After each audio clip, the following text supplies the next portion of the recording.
Hey, before the video starts, I just want to say that this video was recorded in April. It was when I was originally going to come back and start making videos again, which is why my hair looks really short in the video, because I had just gotten a haircut. But yeah, so I did say that I was going to be posting more videos, so here's your video. More new videos are definitely coming soon, but this is an episode that was already pre-recorded that I feel that you guys would enjoy. It's an updated CD collection, so you guys can see my entire CD collection. Hopefully you guys enjoy it. Hopefully this is a worthy comeback. And yeah, peace out.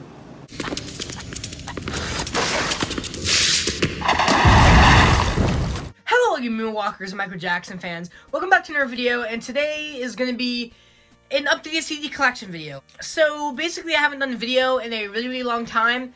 I took a break for 2 months after the whole privating all the videos thing happened.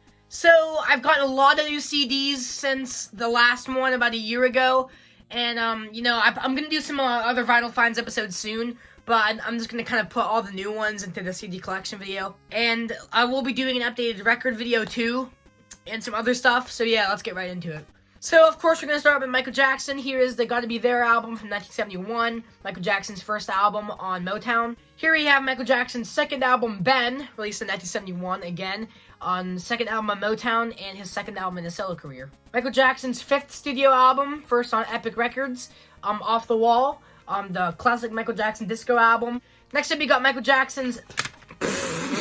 Next up, we got Michael Jackson's Thriller. This is the biggest selling album in the world, sold over 100 million copies worldwide. This is a repressing of its sixth album on Epic Records. Next up, you have Thriller 25. This is one of 2 copies of Thriller 25 that I have. This is the one without the slipcase. And this one right here is the one with the slipcase. I bought this about a year after I bought the other one, because I couldn't find one with the slipcase. But here it is, and yeah, it comes out of the slipcase like that. Next up, we have a Motown release. This is Farewell My Summer Love. Released in 1984, shortly after Thriller came out. It's a cash grab, but I mean, the music on here is really good. Next up, we got the Jacksons' Victory. This was the last Jacksons album to feature all 6 brothers on the album, and it's their biggest selling album to date. Next up, we have Michael Jackson's 7th studio album, released on Epic Records, Bad. Next up is the Bad Special Edition from 2001. This is the one with the slipcase on it, and it comes out like that. Next up, we got Michael Jackson's Bad 25 in the CD case, the slipcase right there. Next up is a bootleg. This is Michael Jackson, the Motown years. This is a Jackson 5 and early Motown Michael Jackson bootleg. But what I find funny is it has a picture of Michael Jackson from the Bad World Tour on the front. I don't get it, but, you know, I only picked it up because it had a few good Jackson 5 songs on it. Michael Jackson's 8th studio album, Dangerous, released in 1991, the 4th album that he released on Epic. Next up, we have a Michael Jackson CD single. This is the Michael Jackson They Don't Care About Us CD single. For They Don't Care About Us, again, it has a bunch of remixes. And then we have Michael Jackson's 9th studio album, History, released in 1995. A greatest hits compilation and a actual album. There's 2 discs. Here we have a live concert bootleg. This is Michael Jackson live in Auckland, 1996, the New Zealand broadcast. And there's the back. Michael Jackson's 10th studio album, Blood on the Dance Floor, History in the Mix, a remix album. From Michael, 5 original songs and 8 remixes. Michael Jackson's 11th and final studio album that he released when he was alive, Invincible. Very underrated album. Here we have the 2003 CD single, For One More Chance, and it has a bunch of remixes on it. And we have the 2003 compilation album, number 1s, a bunch of Michael Jackson number 1 hits. This is the UK version because it had Blood on the Dance Floor, Human Nature on it. Finishing up the Michael Jackson CDs, we have the Essential Michael Jackson from 2005. Michael Jackson, King of Pop, the Hong Kong edition. This is just a bunch of compilation chosen by people that live in Hong Kong. Michael Jackson's This Is It, the album, the compilation for the music from the movie, and then it also is like a book too. If I can show you, it has a bunch of pages in it. Michael Jackson, Michael, the first posthumous album released by Michael Jackson after his death. This is his 12th studio album. Next up is Immortal, the 2011 soundtrack to the Cirque du Soleil Michael Jackson Immortal show. I replaced the case on this so that it's kind of hard to get out of its sleeve, but... Next up, we got Escape. This is the generic edition of Escape, released in 2014. And then we have the deluxe edition of Escape, which is the one that you should probably buy. It has 17 songs, 8 of the originals, 8 remixes, and then a remix... No, 8 remixes, 8 original songs, and then a remix of Love Never Felt So Good. And the last Michael Jackson CD in my collection is Michael Jackson's Scream, the latest album release from the Michael Jackson estate, because God knows that they can't release anything. released in 2017, just a pointless, scary album. Now we're gonna get into the Beatles stuff. First up is my oldest CD in my collection, the Beatles' Rubber Soul, released in 1986. Well, this pressing was. The album was released in 1966. Next up is the Beatles' Past Masters Volume 1. This is from 1988. Yeah, from 1988. Pretty much the early Beatles stuff that you can't get on the albums. And then, we got Past Masters Volume 2, which is pretty much the same thing as the first one, except it's all the later stuff that you can't get on albums. Next up, we're jumping all the way to 1995. We got the Beatles Anthology 1. I only have the first one, but I am planning on getting the second one and the third one soon. Next up, we got the One album, the 2000 compilation by the Beatles, 27 #1 songs. And we also have the One Plus edition of One, which is basically just a regular album with all the songs listed, except it has a second disc with all the music videos, and it opens up like this. It's like a digipack. Next up, we got the Beatles Abbey Road. This is the 2009 remaster. Actually, I will be showing this in a different video, the Abbey Road 50th Anniversary box set. Slight flex there. But here is the 2009 mixes on CD, and it's a digipack, so it opens up like this. It's the second Beatles CD I ever got. And the last Beatles CD I'm going to be showing you guys, this is a CD that pretty much started this channel. We have the Beatles Sgt. Pepper 50th Anniversary CD. Next up, we got John Lennon. Here is John Lennon's compilation Lennon Legend from 1997. Has a lot of really good songs on here. And lastly, the second John Lennon album that I have on CD is Lennon Icon from 2011. We got some Weird Al over here. Here is Weird Al Yankovic's album, his third studio album, Dare to Be Stupid, released in 1985. This is a 1990 pressing of it on CD. And we got his greatest hits compilation, The Essential Weird Al Yankovic, released in 2010. I have all of Bruno Mars' studio albums to date. Here's his first album, 2010's Doo-Wops and Hooligans. Really good album. My second favorite album of all time, besides Plastic Ono Band, because... But this is Unorthodox Jukebox, the second album by Bruno Mars, and my second favorite album of all time.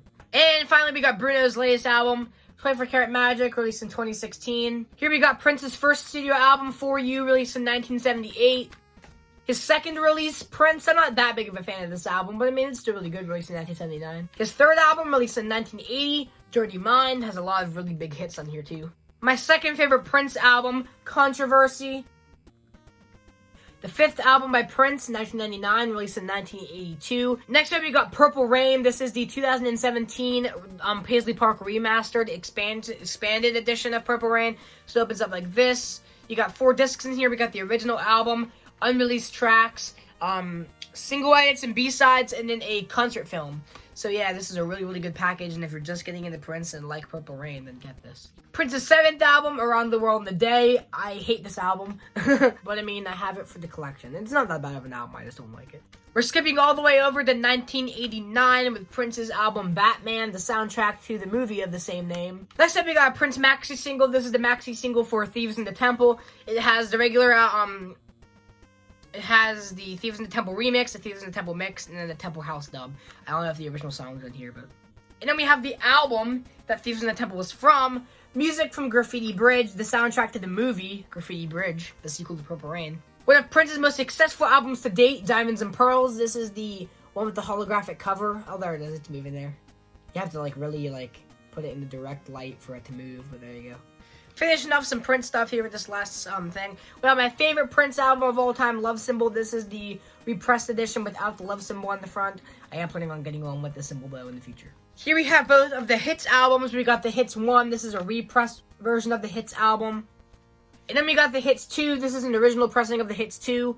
Definitely better than the Hits 1. The Hits 1 is literal trash. My third favorite Prince album, 1994's Come. This is the last Prince album to be released under his name. Next up, we got 1996's Emancipation. This is the 2019 Legacy Reissue edition of Emancipation, so it's a repressed edition, but it is really cool because it comes in this digipack. So you got all 3 discs and the booklet. 2001's The Very Best of Prince compilation. This is pretty much one of the better CDs you can get if you're just getting into Prince. 2004's Musicology. This is it opens up like this. 2006's 3121. And 2007's Planet Earth, and this has a holographic case on the front.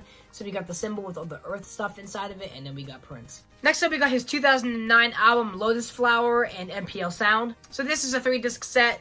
The first album is Lotus Flower, and then you open it up there, and you got NPL Sound, and then we have an album from one of Prince's proteges at the time, Bria Valente, Elixir.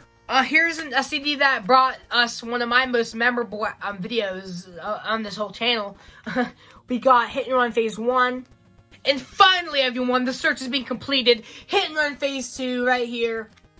And then we have the latest release from Prince, the posthumous album Originals. Next up, you got the Panic at the Disco album, Too Weird to Live, Too Red to Die. I think I got that right. Getting into Nirvana stuff, here's their first album, Bleach. This is the 2009 Sub Pop Deluxe Edition. So it has the regular album, and then it has a audio of live concert.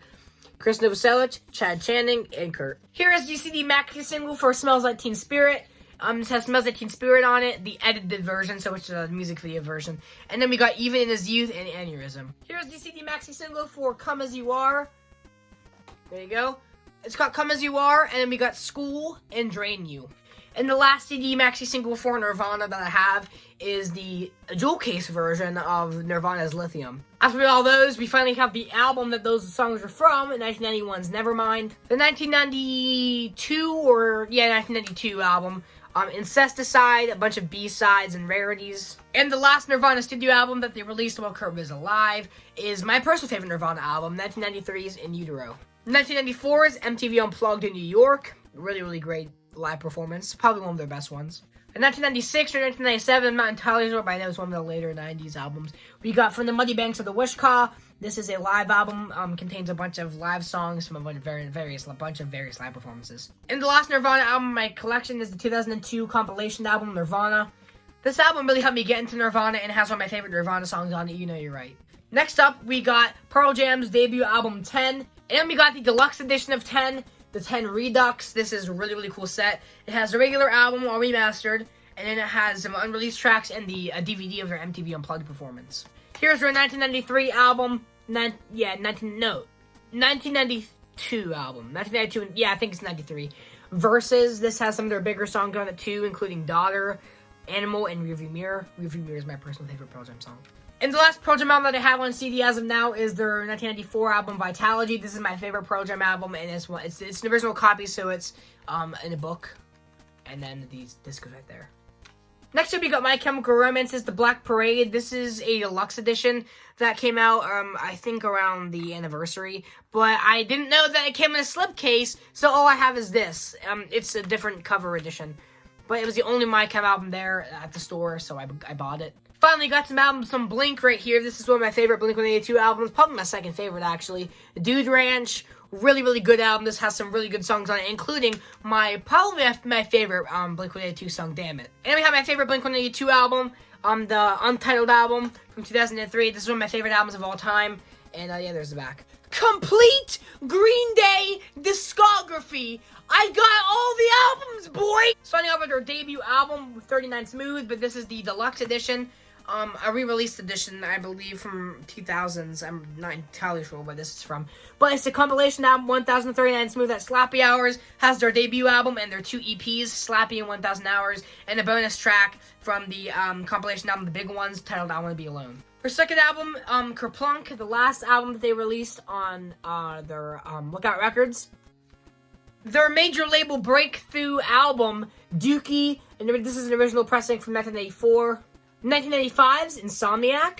My personal favorite Green Day album, 1997's Nimrod. Green Day's most underrated album that definitely deserves a whole lot more love. We got Green Day's Warning. This is the 2002 compilation, 2001 or 2002, not entirely sure. But we got Green Day's International Super Hits compilation, which features one of my favorite Green Day songs, Jason Andrew Relva, which is very underrated. Next up, we got Green Day's Wonderwall, American Idiot. My second favorite Green Day album, 21st Century Breakdown.